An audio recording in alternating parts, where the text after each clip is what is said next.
O VIUR está com seu preço, de mercado praticamente derretendo, mas o que será que está acontecendo com esse fundo? Pois o percentual, de rentabilidade distribuído, dividend yield, está acima de 1 e é um fundo imobiliário aí com vacância praticamente zero, contratos atípicos que confere aí, mais tempo dos inquilinos aí praticamente, nos seus imóveis locados. Mas por que está derretendo desse jeito o preço do VIUR? É isso que a gente vai dar uma olhada agora. Nesse momento, o VIUR está a 6,30 aqui no mercado. Ele é do segmento híbrido. O seu PVP está aqui, ó, 0,71, que nos mostra que está com 29% de desconto. O seu dividend yield, está aqui a 1,6% ao mês e 13,4% ao mês. Mas aqui vai um ponto de atenção, porque esse dividend yield está assim alto, porque a cota desvalorizou muito, como a gente vai ver aqui no gráfico a seguir. Então, como a gente pode ver aqui, ele já chegou a passar aqui, olha, de 8,50, tá? Pelo período de um ano, aqui mais ou menos julho do ano passado, 2023, estava aqui a 8,50, passou de 8,50, depois foi aqui, olha, caindo, entre os meses de outubro, novembro, dezembro, até agora fevereiro, ficou aqui na casa dos 8, descia um pouquinho, chegava a 8, depois desceu aqui, uma queda brusca aqui em março, tá? Essa queda brusca a gente já vai entender por quê. Caiu aqui para abaixo, de R$7. Aí depois em abril subiu um pouquinho, o problema ali foi meio que solucionado, subiu um pouquinho, passou de 7,50. Depois caiu aqui, olha, foi só caindo, e agora está em R$6,30 a cota. Mas qual é o valor patrimonial desse fundo no momento? Então, aqui está o valor patrimonial nesse momento por cota é de R$ 8,86, mas o mercado está pagando aqui 6,30 centavos. Mas quando pegamos aqui todo o valor patrimonial do fundo líquido é de R$ 238.785.413,41. Esse é o valor patrimonial, tá, líquido do fundo. Quando a gente fala líquido, é tirando os passivos, tirando o que tem de dívida, tá? É concernente ao patrimônio. Dívida, o fundo tem mensal, tá? Mas dívida relacionada ao patrimônio, feitas para adquirir o patrimônio do fundo. Só que, apesar de o fundo estar, avaliado aqui, o valor patrimonial de 238 milhões, o mercado está pagando 169 milhões. E isso é o que? É justamente esses 6,30, tá? Vezes a quantidade de cotas que o fundo tem, resulta no valor de mercado 169 milhões. Já o valor patrimonial é todo o patrimônio do fundo líquido dividido pela quantidade de cotas, dá esse resultado de 8,86 centavos. Aqui a gente já pode ver que, apesar do valor tão descontado assim, o fundo tem quase zero, de vacância, porque 3% é algo irrisório, a ocupação está aqui em 97%. Ele também tem muitos contratos, os contratos aqui do fundo, a maior parte são atípicos, ou seja, que faz o inquilino passar mais tempo no imóvel. Mas é claro que para essa desvalorização toda, gente, há uma explicação ou algumas explicações, e é isso que a gente vai tentar descobrir como, olhando o relatório gerencial mais à frente. O fundo vai distribuir no dia 14/6 agora de 2024 o valor de 6 centavos, 7 avos por cota. Bom, o seu dividend yield, o percentual distribuído é de 1,3%. Como que chegamos a esse valor? Pegando o valor data base aqui, tá, na cotação, o valor de cotação no dia da data base, que é a data com, ou seja, a gente já vê que é o último dia útil do mês, tá? A maioria dos fundos, anuncia os seus rendimentos e a sua data com, a maioria deles se dá no último dia útil de cada mês, tá?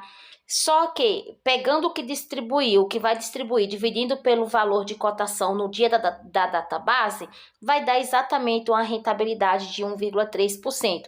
Seria maravilhoso se não tivesse alguns problemas que está trazendo aí uma desvalorização, uma queda livre, né? Uma queda brusca aqui no valor do VIUR, né? Está praticamente derretendo aqui o valor de cotação. Renovação de contrato, e aqui um ponto positivo, né? E um meio ponto negativo. Bom, a renovação antecipada do contrato de locação do ativo Anhanguera Campinas, no período compreendido entre 21/12 de 2024 e 20/12 de 2029, o valor do aluguel mensal será o valor atual deduzido de um desconto de 7,5%. Durante esse período, o valor será reajustado por IPCA, utilizando como data base o mês de dezembro de 2024, e a multa em caso de rescisão antecipada será de 5 aluguéis não proporcionais. Então é o seguinte, esse aluguel ele estava para vencer já agora em 2024, em dezembro, e aí teve o quê, né? Uma renovação antecipada. O contrato ia acabar, o inquilino ia decidir se ia ficar ou não. Bom, ele antecipou a renovação, mas pediu um desconto, tá? Então, sobre o valor que ele já paga, vai ter um desconto de 7,5%. Mas se ele desistir, ele vai ter que pagar sim o valor de 5 aluguéis não proporcionais, 5 aluguéis inteiros. Mas lembrando que, né, não deve ser atípico, porque se fosse atípico era geralmente remanescente 100%, ou de acordo com o que foi acordado, né? No período 2, né, compreendido entre 21/12 de 2029 a 20/12 de 2034, o valor do aluguel mensal será o valor atual, sem qualquer desconto. Durante este período, o valor será reajustado por IPCA, utilizando como data base o mês de dezembro de 2023. E a multa, em caso de rescisão antecipada, será de 5 aluguéis proporcionais à fração não cumprida do segundo período. Então, vai ter como base, né? O segundo período vai voltar a ter o valor que tinha antes, tá? E vai utilizar o reajuste por IPCA, utilizando como data base o mês de dezembro de 2023, que era justamente o mês, né, em que tinha esse valor que ele pagava integral anterior, né, antes da renovação do contrato. Ponto meio negativo, né? Vai ter um desconto no aluguel, mas qual é o ponto positivo? É que o inquilino vai ficar aí por um bom período. Então é melhor ter um desconto no aluguel do que ficar meses ou ano desocupado, não é mesmo? Sendo que o aluguel já estava para vencer agora em dezembro. Então, o ponto para mim é mais positivo do que negativo. Trazendo aqui o resultado financeiro do mês de maio, ele vai dizer que o resultado dos imóveis foi de 2.897.000, menos um resultado financeiro de 526 mil, tá? Menos uma receita, né? Mais uma receita financeira aqui, 49. Despesa financeira, 575. Isso juntando os 49 com os 526, tá? Taxa de administração é 164. Administrador e escriturador, aqui é tudo bem dividido, né? Menos 14. E taxa da gestão, né, menos 151. Outras despesas que ele não menciona, menos 51. Dando um resultado recorrente total, né, líquido aqui, de 2.156.000. Mais na frente a gente vai ver que esses 526, tá, mil aqui, foram decorrentes, tá, de obrigações a serem pagas de juros, tá, das dívidas que o fundo tem aí, né, com CRIs. Lembrando que o principal de dívida só se paga com o quê? Emissão de cotas ou venda de ativos, tá? Não é bom fazer emissão de cotas agora porque está muito abaixo o preço, né, de mercado do valor patrimonial de fato. E, né, vender um imóvel demora para conseguir um comprador, e muitas vezes também o mercado não está precificando o valor justo, enfim. Mas aí os juros da dívida, sim, se paga com dinheiro de caixa do fundo, tá? Bom, e aqui ele traz o resultado, né, por cota, gente. Foi de 2.156.000, resultado total. Rendimentos a serem distribuídos é de 1.805.000. O que deu um resultado por cota de 6 centavos 7 avos. Bom, mas aqui ele traz, olha, o resultado acumulado não distribuído inicial era de 2.056.000, mais o resultado total, né, menos os rendimentos divulgados de 351, foi o que ficou. Aí, juntando com 2.056.000, dá um total de 2.407.000. Então, esse valor não distribuído está acumulado, tá? Como reserva para ser distribuído, é de 8 centavos 9 avos por cota. Reserva essa que ele ainda tem, né, como gordurinha ali de caixa, né, para distribuir, para queimar e ajustar aí a distribuição de dividendo no mês que for mais baixa. Como eu já tinha falado, né, esses 526.000, tá? Aí, né, menos, foi fruto da despesa de juros das obrigações de aquisição a prazo, né, líquido do rendimento das aplicações do caixa do fundo. Então, foi aí tirado para pagar juros da dívida, ok? O maior problema do fundo, né, no momento aos meus olhos é isso aqui, olha, o valor dos imóveis soma aí 350,1 milhões, tem 7,1 em aplicações financeiras, né, a de liquidez imediata, as obrigações com os imóveis a prazos, ou seja, dívidas de CRI, somam 112,1 milhões, tem outras despesas aqui, né, outros menos 6,30, aí o PL líquido, o patrimônio líquido é de 238, como a gente viu, apesar do mercado estar dando, né, pagando por ele 170 e poucos milhões, não chega nem a 180 milhões.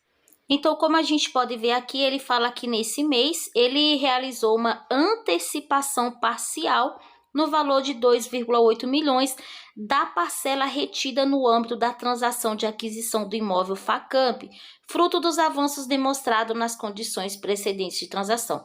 Então, ele pagou 2,8, né, milhões, tem 7,1. Então, estava dando 9,9 milhões, né? E aí a gente vê a seguir o gráfico. Então, aqui no ano de 2024, ele tem um total de 10,5, sendo que uma parte é principal, outra parte é juros. E ele já pagou aqui 2,8, né? Provavelmente da principal. Também pagou aqueles 526 lá, que é dos juros. Os juros pode sim sair do caixa. O principal não se paga com emissão de cotas ou com venda dos ativos, né? Dos imóveis, tá? Mas aí é que tá. E aí, ele tem 7 e pouco, né, em caixa. 7,1 aplicado em renda fixa, liquidez imediata. Mas olha só, o ano de 2025, ele tem aqui, olha, mais no mínimo 9,8. 2026 tem mais aqui, mais de 15 milhões para pagar. E de onde que vai sair esse dinheiro para pagamento dessas dívidas? E com isso, o que que acontece, né? Com isso, as cotas vão caindo, porque quem tem está vendendo e quem não tem não está querendo comprar. Então, o negócio está se agravando, está diminuindo o valor da cota. O VIUR está com seu preço, né, de mercado praticamente derretendo, mas o que será que está acontecendo com esse fundo?